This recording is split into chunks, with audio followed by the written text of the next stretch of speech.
세요. 네, 안녕하세요. 지금 대선 주자 가운데는 나홀로 지금 예비 후보 등록을 마치신 상태죠. 그런 것 같더라고요. 제가 네. 이제 2% 1등 등록했더라고요. 네. 어제 대구에서 처음으로 출근길 인사하시는 걸 제가 봤는데 네. 대구 분위기 좀 어떻던가요? 내려가 보시니까. 뭐 대구도 그 안에 보면 다양한 지역들이 있고 특히 수성구 지역에서 인사할 때는 반응이 뜨거웠습니다. 네. 네, 달서구에 시작해서 이제 그 수성구 쪽으로 넘어갔는데요. 가면 갈수록 좋아지는 분위기. 수성구에 좀 젊은 층이 많이 사나요? 제가 예전에 거기 살았었는데요. 젊은 층보다는 상대적 고소득층이긴 하죠. 아, 네, 그렇군요. 대구에서. 예. 지난 6일에는 보니까 경북 칠곡과 영덕을 찾으셔가지고 예. 산불 피해 현장에서 자원봉사를 하셨어요. 예. 좀 초반에는 이제 TK 지역에 좀 공들이시는 모습인데 전략이 그런 건가요? 아무래도 보수 진영에서 TK 분들이 이번 윤석열 정부 탄생에 예. 많이 신경을 썼고, 그런데 그로 인해서 사실 윤석열 통해 과오가 드러나기 시작한 시점에서도 끝까지 지지를 유지했으나 지금 가장 큰 배신감을 가지고 있는 분들이거든요. 네. 그래서 저는 그분들한테 아니 뭐 윤석열이라는 사람이 잘못한 거지 뭐 그 상황에서 그럼 이재명을 뽑았을 거냐. 네. 그거는 잘못이 아니다. 예. 그 얘기를 하고 싶은 거고, 다만 이제 그러면은 보수 정당이라는 곳이 잘 될 때는 누가 이끌었고 안 될 땐 누가 이끌었는지를 이제 생각해봤으면 좋겠다라는 이야기를 하는 거죠. 네. 지금까지 한 10년 가까이 있으면서 제가 늘 반복하지만은 김종인 이준석 체제 외에는 이긴 적이 없어요, 전국단위 선거를. 예. 그런데 지금 와가지고 굳이 다른 뭔가를 찍어 먹어봐야겠냐. 예. 그냥 승리 방정식은 이미 정해져 있다라는 네. 말씀 드리고 싶은 거죠. 선거에서 승리했던 사람이 누군지를 좀 기억을 해 보셔라. 지금 나와 있는 분들 중에 보면은 뭐 비대위원장의 당대표하고도 다 지고 이런 분들도 있거든요. 네. 근데 그런 분들 같은 경우에는 실적이 진 실적밖에 없는데 뭘 나와서 이기겠다는 거냐. 좀 비정한 얘기일 수도 있지만은 전쟁이라 생각해 보세요. 이기는 장군 따라가겠습니까? 아니면은 기회를 여러 번 줬는데 계속 죽는 장군 따라가겠습니까? 이거 내 목숨이 걸린 문제라 생각하면 네. 간단해요. 간단하네요. 그렇게 전쟁에 비교를 하니까. 그래서 그렇게 이재명 대표가 싫고, 네. 그래서 이재명 대표가 당선되는 게 삶의 위협인 것 같아가지고 그렇게 격렬하게 반응하셨던 분이면은 이재명 대표한테 대선 때도 상대해가지고 제가 지휘에서 이겨봤고, 지방선거 때도 제가 대승하지 않았으니까 사실상. 그 다음에 총선에서도 이재명 대표가 전략공천으로 영입한 사람을 제가 꺾지 않았습니까? 그러니까 저는 그 부분에 있어서는 자신감이 있는 거거든요. 그래서 너무 지금까지 보면은 그렇게 심각하게 선거를 안 보시면은 계속 다른 선택을 할 수 있는데, 내 목숨이 걸려 있고 내 자식 손자 손녀의 그런 어떤 미래가 걸려 있다 생각하면은 선택은 명확합니다. 지금 이따가는 뭐 이재명 전 민주당 대표가 가장 유력한 주자니까 이 전 대표 관련한 질문은 다시 드리도록 예. 하고, TK에서의 윤 전 대통령에 대한 민심이 좀 궁금한데, 물론 여러 가지 갈래로 나눠져 있겠습니다만, 뭐 안타깝다는 민심이 많은 건지 좀 어떤 얘기를 많이 들으셨나요? 그냥 예전에 윤석열 대통령이 한창 검사하고 나와가지고 정치인 할 때 저 사람이 뭐 이길 것 같으니까 밀어줬지 뭐 사실 좋아서 믿는 분들이 많지는 않았을 거거든요. 사실 박근혜 전 대통령 수사를 해서 탄핵으로 가는 과정의 역할을 한 분이기도 했고. 그렇죠. 네. 그러니까 저분이 사실 윤석열 대통령이 지금 와가지고 뭐 민주당이랑 맞서고 거기에 맞서서 계엄까지 했다는 이유 때문에 무슨 대단한 민주당과 싸운 투사처럼 만들려는 분도 있는데요. 네. 저렇게 무식하게 싸우면요, 저 다시는 저렇게 못하게 오히려 혼내야 돼요. 네. 예, 나중에 또 대통령이 나왔는데, 야, 윤석열이 계엄하니까 또 대구나 이런 데서는 막 밀어주더라. 그러니까 나도 한번 해봐야지 이러면 그거는 진짜 끝나는 거거든요. 예. 그러니까 우리가 항상 과거를 보면서 잘못한 일에 대해 가지고 냉정한 평가를 해야 되는 거는 그런 일이 발생 다시 하면은 또 나쁜 판단하지 않길 바라는 거거든요. 우리가 네. 친일파에 대해서 왜 얘기합니까? 그 친일파들이 나중에 광복이 될 줄 모르고 결국에는 일본에 붙어서 호의호식했던 사람들인데, 네. 아니 언젠간 우리 민족은 항상 나라를 되찾는다. 만약 비슷한 일이 생기면은 절대 잘못된 판단하지 마라. 이걸 세우려고 하는 거거든요. 저는 마찬가지로 지금 윤석열 대통령에 대해 가지고 온 보수 진영에서 그냥 파문시켜야 된다 이렇게 봅니다. 파문시켜야 된다. 예. 지금 뭐 댓글로도 뭐 이준석 의원 응원 주시는 분이 많은데, 네. 오늘이 총선 딱 1년째라서 당선되신 지가 1년 되는 예, 날이네요. 맞습니다. 예. 4월 10일이니까. 예. 1년 전에 경기도 화성에서 유일하게 이제 3자 대결, 예. 3당으로 완주하셔가지고 당선이 된 지역이잖아요. 근데 대선 나간다고 하면 그 화성 동탄 지역 주민들이 좀 응원은 하시면서도 혹시 당선되면은 지역구 버려야 되니까 아쉬워하실 것 같기도 한데. 처음에는 뭐 이거 하면은 의원직 내려놓고 나가야 되는가 그러고 오해하신 분이 있어서 뭐 사실 네. 상대 세력에서 그걸 퍼뜨리기도 했고 그래가지고 뭐 오해하고 저한테 연락 오시는 분도 있었는데요. 제가 그건 아니다. 국회의원 현역 의원은 유지한 채로 유지하면서 하니까. 가고 지방자치단체장만 내려놔야 되는 거다 이렇게 말씀드리고 당선되면은 너무 좋아하시죠. 당선되면은 지역의 현안 같은 것들을 잘 아는 대통령이 생기는 거니까. 네. 그러면은 동탄이 생각하는 트랩 문제라든지 학교 증설 문제라든지 이런 것들 일사천리로 해결되는 생각 때문에 다들 좋아하시죠. 그거는. 예. 하긴 대통령을 배출한 지역이면은 뭐 엄청 자랑스러운 일이니까요. 네. 대통령에 당선이 되신다면 개혁신당이 여당이 되는 건데 네. 현재 의석수는 3석이고요. 네. 신생 정당이잖아요. 당 차원의 준비는 좀 어떻게 하시는지 궁금해요. 그냥 독자적으로 하실 생각인지 아니면 좀 연합으로 다른 당과 또 힘을 합칠 대한민국은 생각이신지. 대통령 중심제의 국가고요. 당연히 대통령이 소수 정당이라도 선출되면은 정계 개편이 일어납니다. 네. 그래서는 민주당과 국민의힘 가리지 않고 또는 그 외의 야당들도 가리지 않고 정말 능력 있는 분들은 그런 어떤 정계 개편에 1차적으로 참여할 것으로 예상되고요. 그리고 두 번째로는 결국에는 협치를 어느 정도 가져갈 수밖에 없는 강제된 협치 상황이다라는 거를 우리 국민들께서 인식하실 것 같습니다. 지금은 민주당이 정권을 잡으면은 국민의힘 적폐청산한다고 달려들 것이 뻔하고 국민의힘이 이제 정권 잡으면은 또다시 무슨 거대 야당과 싸우겠다 이러면서 전국을 냉각시킬 가능성이 있거든요. 저는 예를 들어 제가 대통령이 되면은 무조건 협치를 해야 되는 상황입니다. 네. 그거를 제가 잘 알고 있기 때문에 아마 국민 여러분께서 뭐 싸우는 것보다 협치를 원하신다면은 오히려 이준석을 선택하셔야 된다 이런 말씀드립니다. 오히려 이제 작은 정당의 후보가 됐을 때는 그건 불가피한 선택이니까 예. 거대 양당은 그냥 뭐 독자적으로 한다 쳐도 그렇겠군요.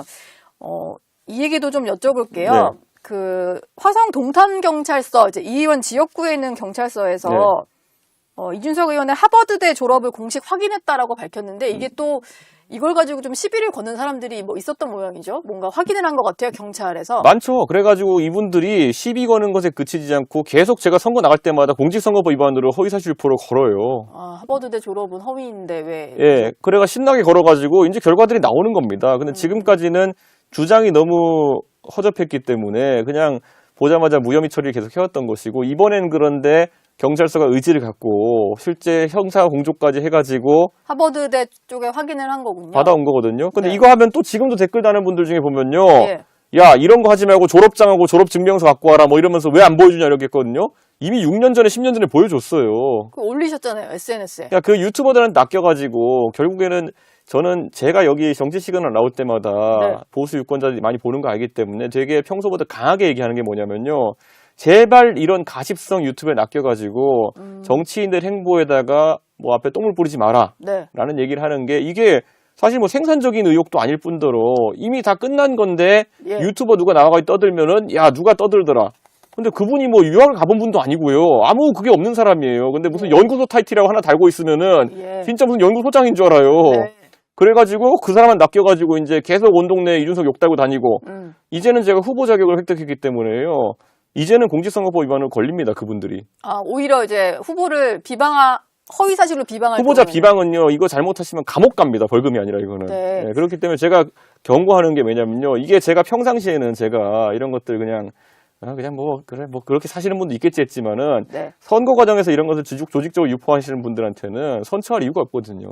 예. 그래서 제가 한번 다시 소개를 드려봤습니다. 네. 수사기관에서 확인을 했다라고 하니까 뭐 이준석 의원 다른 걸로 공격하시는 건 몰라도 이건 좀 이제 안 하셔도 될 것 같아서. 다른 것도 예를 들어 성상납 이것도 계속 하시는 분 있는데요. 그것도 수사기관 결론 났어요. 네. 그러니까 수사기관 결론 난 거는 이제 좀 접어두고 예. 예, 안 해도 될 것 같다. 이렇게 한번 정리를 예. 하고 넘어가겠습니다. 국민의힘에서는 지금 주자들이 상당히 많이 네. 뭐 출마 선언을 하고 있는데 얘기를 안 하는 사람도 계속 대망론에 불을 지피는 분들이 있어요. 한덕수 대통령 권한대행이 출마해야 된다라는 여론이 좀 계속 나오는 것 같은데 가능성이 있는 거라고 보시나요? 가능성은 저는 없다고 봤는데 네. 오늘 보니까 중앙일보에서 아침에 한덕수 권한대행이 트럼프와의 전화통화를 이렇게 했다라면서 공개한 내용들이 있더라고요. 네. 근데 그걸 보면서 이 내용은 총리님 쪽에서 흘리지 않았으면 알 수가 없는 내용인데 트럼프 쪽에서 확인해 주진 않았을 거 아닙니까? 사실 소수의 배석자가 있기는 하지만 네. 예, 그 사람들이 듣고 얘기하지 않는 알 수 없는 내용이니까. 그래서 총리님 또는 총리님 쪽에 있는 분들 중에서 이런 의도를 가진 분이 있는 것 같다라는 네. 생각을 하게 됐는데요. 제가 봤을 때는 뭐 한덕수 총리의 개인적인 자질보다는 지금 상황에서 적절한가는 제가 약간 의문을 가질 것 같습니다. 적절한가? 이 왜냐면 시점에 나오는 것이. 대통령 권한대행이라는 역할이 그다지 가벼운 역할 아닙니다. 그렇죠. 사실 대통령인 거죠, 지금은. 2달 동안 대한민국의 어쨌든 군 통수권자이고 그리고 여러 가지 뭐 외교 통상에 있어서도 중요한 판단을 내려야 하는 사람인데 새로운 대행이 서게 되면 물론 최상목 대행이나 아니면 뭐 이주호 장관 같은 분들이 굉장히 많은 것들을 알고 있겠지만은 업무 파악하고 이런 시스템 파악하는 데도 시간이 걸리는 거거든요. 그럼 사실상 2달 정도의 시간 중에 또 한참을 날려버리게 되는 것이고 예. 저는 이거는 무책임한 판단이 될 수 있다는 생각을 합니다. 저희가 뭐 트럼프 미국 대통령의 의중까지 알 수는 없겠지만 그 보도가 좀 사실이라는 전제로 좀 얘기를 더 나눠보자면 네. 트럼프 미국 대통령 입장에서는 이게 정권이 바뀔 수도 있는 거잖아요. 예, 지금 예. 당장 뭐 관세부터 해가지고 여러 가지 방위비도 포함된 협상을 해야 되는데 2달 있다가 정권이 바뀌면 이거 자체가 조금 뭐 무용지물이 될 수도 있으니까 그런 의미에서 어떤 한덕수 권한대행의 그 협상 파트너로서의 어떤 입지 같은 걸 확인하려고 하지 않았을까 이런 생각이 좀 들어요. 그런 생각도 있는 거고요. 예. 사실 한덕수 권한대행 입장에서는 본인이 2달 사이에 많은 외교적 판단을 내리거나 이런 통상에 대한 판단을 내릴 수 있을 거라 생각하지는 않았을 겁니다. 네. 의례적인 트럼프 대통령의 질문이었을 텐데 아까 말했듯이 이거를 이제 국내 언론에 확대시킨 거는 조금은 이제 주변에 의도가 있었다 봐야죠. 주변의 의도가 예. 뭐 본인의 의지보다는 주변에서는 확실히 좀 출마해야 된다는 여론이 높아지고 있는 건 사실이니까. 뭐 한덕수 총리님이 정치인으로서의 삶을 살아오신 적 없지만은 공적인 인물로서 이런 관심은 나쁘지 않다고 판단하실 것 같습니다. 근데 이런 상황에서 민주당 초선 의원들은 한덕수 권한대행을 그 헌법재판관, 대통령 국제 재판관 후보자 지명한 걸 가지고 재탄핵해야 된다는 얘기를 하잖아요.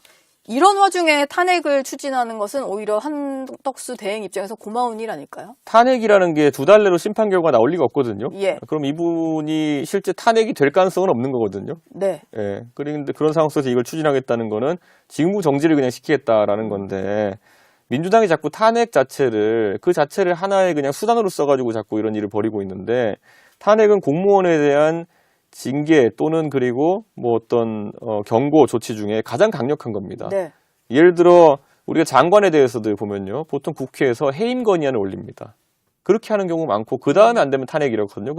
바로 여기는 민주당은 계속 탄핵을 걸고 있어요. 예. 그러니까 이거는 글쎄요. 너 학교에도 보면 여러 가지 교칙이나 이런 게 있잖아요. 처음에는 뭐 근심부터 있을 거 아닙니까? 네. 바로 그냥 사형 뭐 이런 거랑 똑같은 겁니다. 가장 센 걸로 바로 가버리는. 네, 그런 겁니다. 예. 알겠습니다. 이준석 의원은 지금 뭐 어디 인터뷰하실 때마다 이런 질문 많이 받으실 것 같은데 네. 완주를 하실 거냐? 네. 왜냐면 아마도 이제 군소정당 후보다 보니까 이런 질문 하는 것 같아요. 그러면서 꾸준히 국민의힘과의 연대설이 제기가 되는데 오히려 이제 국민의힘 쪽 주자들이 더 적극적이신 것 같더라고요. 어제 이정현 네. 전 대표가 정치 시그널에 출연을 하셨는데 국민의힘에서 좀 진정성 있게 이준석 모시기에 나서야 된다 이런 얘기를 하셨고 홍준표 시장 같은 경우도 결국 우리 쪽으로 와야 된다 이런 얘기를 했거든요.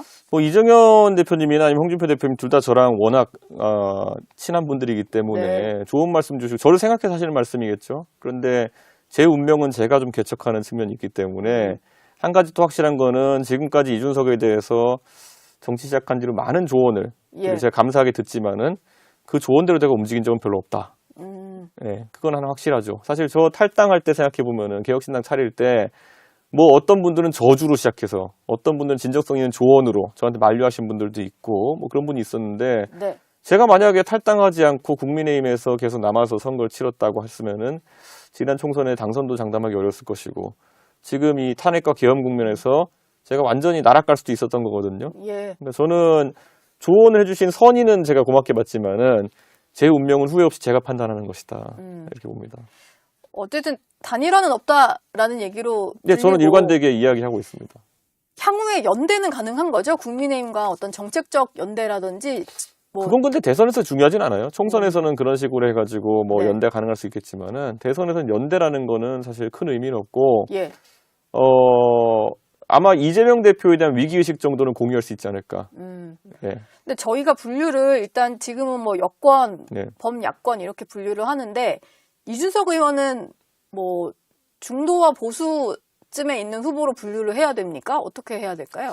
저는 이제 두 가지 프레임을 보통 쓰는데요. 네. 정상과 비정상. 정상과 비정상. 네. 저 혼자 정상에 정상, 있는 저 혼자 후보. 정상이에요. 그러니까. 예. 예, 나머지는 비정상으로 이제 놓는 거고. 아, 네.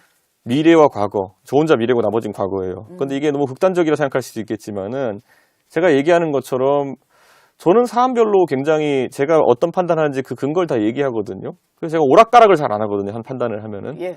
그렇기 때문에 저는 그게 오히려 논리적이고 정상적인 판단을 하는 그런 정치인의 범주에 있다 보는 거고. 네.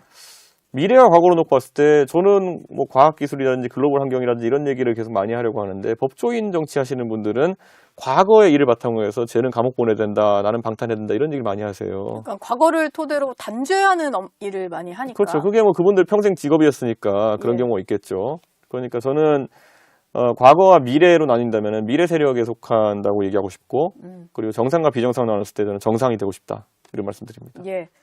새로운 뭐 구분법이었는데 좀 신박하다는 생각도 좀 들고요. 이게요, 윤석열 대통령을 보면서요, 항상 많은 분들이 생각하셔야 될 게, 입으로 자기가 뭐 자유 이런 얘기하는 사람들은 굉장히 그냥 자유에 대한 결핍을 느끼는 사람일 가능성이 높아요.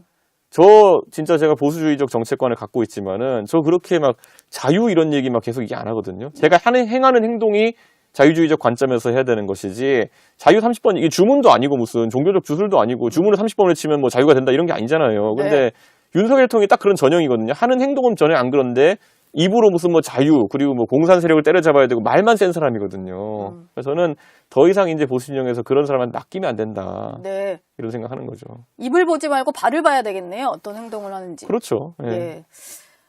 일각에서는 국민의힘 내부에서 좀 연합체 구성, 뭐 안철수 의원은 뭐 팀 오브 라이벌즈 이런 표현도 쓰셨고 그런 식으로 이제 반 이재명 연대가 뜰 수 있다라는 얘기가 좀 나오는 것 같아요. 그러다 보니까 뭉치지 못할 것 같은 뭐 김문수, 한동훈, 유승민 이런 사람들까지도 연대할 수 있다라는 얘기가 있는데 반명연합이 좀 실제로 뜰 가능성이 있다라고 보시나요? 아니 그러면은 그 연합군이라는 거는 삼국지에도 보면 연합군 뭐 17팀이 모여가지고 쳐들어가는데 맹주가 누구고 지휘 장수가 누구냐에 따라 가지고 완전 콩가루가 될 수도 있고 네. 아니면 강력한 연합군이 될 수도 있는 거거든요.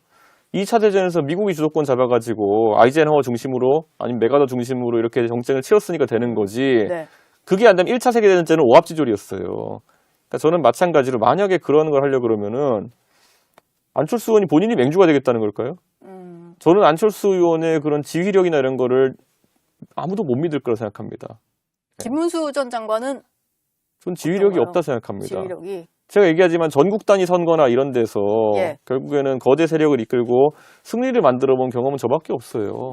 그러니까 그런 지휘 경험도 애매한 분들이 네. 지금 상황에서 그 연대를 하자고 하고 제안만 던지는 거는 나를 맹주를 해달라는 걸 텐데 예. 안철수 의원이 맹주 될 일은 없습니다. 민주당 얘기로 넘어가기 전에요. 국민의힘도 5월 3일에는 후보가 확정되잖아요. 네. 이준석 의원 입장에서는 국민의힘에서 누가 나오면은 가장 좀 위협적인 상대다 이렇게 생각하세요? 제가 항상 이런 질문 받으면은 이렇게 답하는 게요. 저랑 홍준표, 오세훈 시장 같은 경우에는 네. 상당히 정치적으로도 교류를 많이 하고 평소에도 교류 많이 하고 최근에도 교류 많이 하고 그래서 저는 친숙한 분들이다. 네. 하지만 한동훈 이런 분들은 저 진짜 몰라요. 어떤 사람인지에 대해서 뭐 네. 개인적으로 저 뉴스 보고 아는 건지 몰라요. 네. 그러니까 저는 그분과는 대화가 거의 불가능한 상황이고 그 다음에 뭐 나머지 김문수 지사 같은 경우 저는 잘해주시고 근데 어쨌든 뭐 앞으로 어떤 분이 이 헤게모니를 잡을지 모르겠지만은 네. 그 선택에 따라서 극명하게 갈릴 것 같긴 합니다. 누구냐에 따라서 개인적으로 누가 제일 위협적이냐는 질문에는 확답은 안 하시네요. 확실하게는. 다 비슷해 보이는데요. 네. 다들 뭐 현재로서는. 탄핵 때 그 계엄 때 뭐 계엄이나 탄핵 반대하셨던 분들도 있고 계엄에 찬성까지 아니고 어쨌든 계엄에 대해서 비판적이지 않고 이랬던 분도 있고 네. 그리고 뭐 한동훈 대표 같은 경우 우왕좌왕 하시는 분도 있고 뭐 그렇기 때문에 저의 선명한 스탠스와는 다 좀 거리가 있다. 그래서 별로 위협적이진 않다. 지금 뭐 탄핵 찬성파 반대파 이렇게 나누는데 그러기에도 뭔가 경계가 다 모호해 보인다 이런 말씀이시네요. 안철수 의원님도 이제 계엄에 대해 가지고 선명하셨는데 나머지 사안들에 대해서는 좀 모호하셨던 측면들이 있고 네. 나중에 입장이 좀 바뀌실 것 같은 근데 느낌이 한동훈 있었고 전 대표 같은 경우는 계엄에도 확실한 반대, 탄핵에도 확실한 찬성이었잖아요. 그런 점 어떨까요? 저는 근데 그분은 예전에 총선 때도 보면은 갑자기 뭐 이렇게 뭐 할 것 같다 갑자기 눈밭에서 이 카노 사이고 사진 찍고 예. 이렇게 하는 걸 봐가지고 네. 그렇게 뭐 강단 있는 모습 아니었다. 예. 알겠습니다. 이재명 대표 얘기를 좀 해보겠습니다. 어제 당대표직을 내려놔서 전 대표 신분이 됐는데 현재로서는 민주당 내 경선에서도 후보가 될 가능성이 높아 보이고 예. 당장 내일 대선 치른다면은 대통령 될 가능성도 제일 높아 보여요. 그리고 이제 사법 리스크도 얼마 전에 항소심에서 무죄가 나오면서 일부 좀 덜어진 측면이 있잖아요. 예. 그럼에도 불구하고 이재명은 안 된다는 여론이 좀 있으니까 이준석 의원은 앞으로 어떤 점을 좀 공략하실 계획인가요? 그러니까 보통 대선 주자들이 이재명 대표를 깔 때는 이 형수와의 그 대화라든지 예. 이런 것들을 해서 그러면 공략을 많이 하거든요. 네. 저는 궤가 좀 다르죠. 아마 시청자분들 아시겠지만은 저는 이재명 대표가 하는 미래에 대한 얘기 중에 말 안 되는 얘기를 많이 지적합니다. 그게 흔히 있었던 젠비디아 논란이라든지 네. 이런 게 진짜 말이 안 되는 거거든요. 예. 요즘 IT 업계, 벤처 업계 사람들 만나면은 젠비디아는 제발 막아야 된다. 젠비디아. 예, 왜냐면 예. 젠비디아라는 것이 이게 국가의 어쨌든 국부 펀드나 아니면 여러 가지 공적 자산을 활용해가지고 IT 기업 일부에 투자해가지고 대박을 바라는. 그러니까 이재명판 대왕거래 프로젝트거든요. 네. 그러니까 이게 로또식 이런 경영을 하면 안 되는 게 첫 번째고요. 두 번째로는 성장주는 이게 주식이 가격이 오르길 기대하면서 투자하는 거거든요. 엔비디아가 배당이 많은 회사가 아니에요. 막 0.00 몇 프로 이래요. 네. 그러면은 배당으로 주기적으로 받아가지고 국민의 세금을 대체해서 복지하는 용으로 사용할 수가 없는 거거든요. 자, 그럼 성장주의 특징이 뭐냐? 주가 변동성이 엄청납니다. 이 도널드 트럼프가 관세 정책 흔들릴 때마다 나스닥 그냥 푹 떨어졌다가 오늘은 또 10% 올랐다가 막 이러고 있거든요. 그러니까 이런 성장주를 가지고 계속 오르면 팔고 이래가지고 국민들의 세금을 대체할 수 있느냐. 안 되는 거거든요. 네. 그러니까 안 되는 거 갖고 되는 것처럼 하는 것 자체가 굉장히 위험도고, 자, 이재명 대표가 무슨 경기도지사 하면서 어떤 뭐 그 지역 카페 사업자는 이런 사람들한테 특혜를 줬다니 이런 의혹들도 나오고 있잖아요. 예. 뭐 카드 업체나 이런 데 주고 있다는 의혹도 나오는데, 만약에 국부펀드 같은 것들이 어느 회사를 돈 몰아주기 이런 거로 하는 걸로 만약에 부도덕한 상황이 발생하게 되면은 그건 네. 대단한 스캔들이 되는 겁니다. 예. 그렇기 때문에 저는 이런 젠비디아 같은 형식의, 그러니까 이분이 박정희 향수가 굉장히 많은 분인 것 같아요. 이재명 대표가요. 그러니까 박정희 대통령이 포스코나 이런 거를 개발하시면서 국가를 일으켰다는 얘기를 듣는 것처럼 본인도 이제 아는 건 이제 엔비디아랑 몇 개 이제 새로운 회사들이 있으니까 젠비디아 같은 방식으로 하겠다는 건데, 아, 정말 이거는 들으면 웃긴 얘기입니다. 제가 얘기하지만 엔비디아라는 회사는요, 네. 그 옛날에 엔비디아 CEO 젠슨 황이랑 그 손정희, 마사요시 손이랑 예. 만나가지고 대화하는 거 보면 이런 얘기가 있어요. 옛날에 손정희가 엔비디아가 좀 출렁일 때 한 4.9% 지분을 가졌던 적이 있어요. 젠슨 황이 손정희 놀려요. 그러니까 마사요시 손이 예. 이 사람이 만약에 엔비디아의 가치를 알아보고 계속 이 주식 들고 있었으면 지금 한 200조 됐을 텐데, 그 가치가 네. 한 5조 정도 가치였거든요. 예. 그러니까 200조 됐을 텐데, 그러니까 놀리는 거죠. 그러니까 마사요시 손이라는 사람이 네. 굉장한 투자가임에도 불구하고 엔비디아의 가치에 대해서 평가하는데 실패한 거잖아요. 근데 그걸 지금 이재명 대표 같은 뭐 어디 성남에 변호사 하시던 분이 갑자기 와가지고 예. 내가 젠비디아를 통해 가지고 국민들 세금 안 내게 해주겠습니다 이러면은, 네. 이거는 이제 국제 벤처업계에서 봤을 때는 저분 뭐 하는 분인지 이런 생각을 하는 거죠. 이제. 네. 예. 전혀 어떤 기업적이나 산업적인 특성을 모르고 하는 얘기인 거군요. 그러니까 대왕고래 이재명 버전이에요, 그냥. 대왕고래 이재명 버전이다. 예. 이 의원은 모든 수단을 동원해서 이재명을 이길 거다 얘기를 하셨는데, 네. 지난 대선 때 보면은 뭐 윤석열 전 대통령을 위한 비단 주머니도 많이 네. 준비를 하셨잖아요. 이번에는 뭐 이준석 의원만의 비단 주머니들이 있습니까? 당연히 있고요. 선거 때 들어가면 돌입하면은 예. 하나하나씩 이제 그것이 나오게 될 거고요. 하나 좀 공개해 주실 건 없나요? 그거 언론으로 공개하면 됩니까, 그게? 예, 안 됩니까? 예, 저희 나중에. 너무 궁금한데. 예. 몇 개 정도 갖고 계세요? 이재명을 이길 그거는 수단. 실시간 생성입니다. 선거라는 건 임기응변의 요소가 좀 있기 때문에 예. 어떤 상황을 보면서 아이디어가 나오면 바로 실현할 수 있는 그런 체계가 구축되는 게 중요합니다. 알겠습니다. 지금까지 이준석 개혁신당 의원과